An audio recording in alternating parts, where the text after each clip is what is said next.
Okay, today I'm gonna tell you now, guys, how to um, visualize 4D. Now I'm gonna tell you that why it's really not that easy if you really think about it at first place, and how I could really try to help you visualize it. First of all, 4D is not as easy as you think, because then it means that you have to extend an object in some additional direction just to get the hyper version of itself. As you can see, this is a cube, but the thickness is stretched into the z-axis. If it wasn't, literally if this was just a plain square, on the side it would have no side, because no thickness.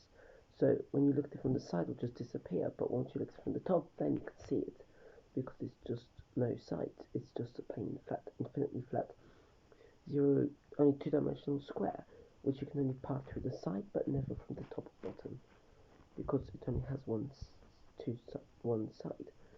Two sides. It just is a very, very flat square. That's how it is. And but so to stretch it, you have to do the z-axis, which is up. So I think x is that way on the side inside, y is back and forth, and z is up and down. Now, if that was a w-axis, it really would extend perpendicular to our reality, which means that you probably really can't think of it because it just extends out. But okay, if you see the square, this cube here, you see every side is a square, even though it's not exactly a cube. It's a cube, but a rectangle of a cube. You know what I mean? Because all sides are square sides, like rectangle sides. Now, if you think of a sphere, you realize that the top of the sphere, if you can split a whole sphere into circles, and you end up with top circle getting bigger across the slices. The slices of the circles will get bigger, bigger, bigger, bigger, bigger, and smaller again. Bigger, bigger, bigger, bigger, and smaller. Bigger, bigger, bigger, bigger, and smaller. Bigger, bigger, bigger, bigger, bigger, bigger circle and smaller. So I thought of a way to tell you how to visualize a 4D circle. Well, not exactly 4D, the shadow of the circle. That's in 4D. How you visualize the shadow. Here's how you do it. Get a circle, imagine it's a sphere, imagine it's glass. Now the sphere would be really like, now think of a big sphere, or just a normal size sphere of glass. And the smaller sphere inside that, and the smaller sphere, and the smaller. So think about like spheres, smaller spheres, glass spheres, you can sort of see through them, how there's a smaller sphere inside them. But as we know, they must get bigger at some point. Think of a smaller sphere and a smaller sphere. And then at that point, there's a bigger sphere that passes through the other spheres, which would look a bit distorting, really. Think about it. Like there's a smaller sphere there, like sphere and sphere and sphere. Okay, sphere, a big sphere, the main, the outside sphere, smaller sphere inside, the smaller sphere. But this sphere is bigger. It starts off there, but it's actually bigger then and it actually comes around. To do this, we're not going to visualize, but we can see the inside of the sphere. Think of it like lines. Okay, think of the inside sphere like lines, and think of them stretching bigger and passing through the other spheres. Like think about it like this, and the spheres and passing through the other spheres. It's not smaller, but it's passed through, and then they get bigger, passing through that on the top, bigger and that on the top, until they get back to small again. This would be like a lot of lines passing through each other and overlapping if you think about it, because they'll overlap. This is how it is. The lines just overlap each other. The bigger, big, big. Okay, it's smaller, smaller, smaller, then bigger lines overlapping, and the bigger line overlapping that overlap line of circles. You think like a line of circles, they'll be overlapping each other at all costs. Think of it like a spiral, where they or like a set of this, like lines. The inner ones on the very inside will be bigger, so they'll be overlapping on the few of the outside, like the second layer, I think. They'll be overlapping the third of the second layer, and then the inside more will be overlapping that layer through the circles.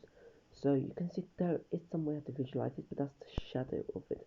They circles would build up the hypercircle, which will be a 4D sphere. No, not circle, hypersphere would be like this 4D sphere. As you can tell, there'll be only a 4D sphere, but that means that with this cube,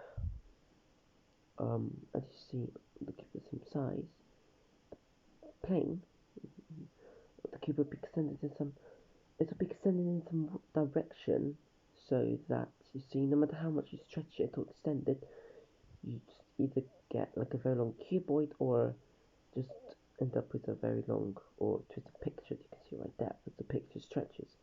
But as I tell you that it stretches in some form, in some way that like, so on the sides you're gonna get cubes once you stretch it, because it's extended in a direction that you cannot travel to, which you cannot touch or see or even. Now I think there could be a way to visualize it, but I'm not entirely sure entirely how to visualize it, but altogether like a whole sphere, like a whole hypersphere I told you about, where the smaller circles at the end are big and they overlap the bigger circles. No, the smaller spheres overlap the bigger spheres, and the smaller the bigger, but never the outside sphere, since the outside sphere is on the top and around it to cover it. Well, there could be, but for example, when you look at the sphere, it will be rotating in some position that like it to be like, think of the lines being disappearing then appearing in different, like you can visualize it like if they appear but then they appear again, as you can tell about this. But all you can do is end up with like that's the shadow. It's the shadow, like this cut 2D shadow. If this was like plain in the cut 2D shadow, because every shadow is 2D actually. Think about it, there's no shadow, there's no 3D. There's a difference between shadow and reflection, which just I'll say about it later. That shadow is always black and never goes depth in the surface. A shadow never. Okay, just say about the shadow that if you put a shadow there, a 2D shadow, it never goes in depth. It always like expands and then gets faint or gets smaller and gets more blacker. Expands more fainter or gets smaller, more black, but never through depth. Always this way or that way. But if you move it this way, it expands more than that. So you see, if I move this, you can always see the direction, but this way is more depth. So you can see it's more like a depth. Smaller means that's going the opposite up. I think it up and down. Okay, I hope that you enjoyed this video and hope that you learned a little bit about 4D. Um, if you were really trying to understand it, then hope this video did help. Okay, so yeah, see you later.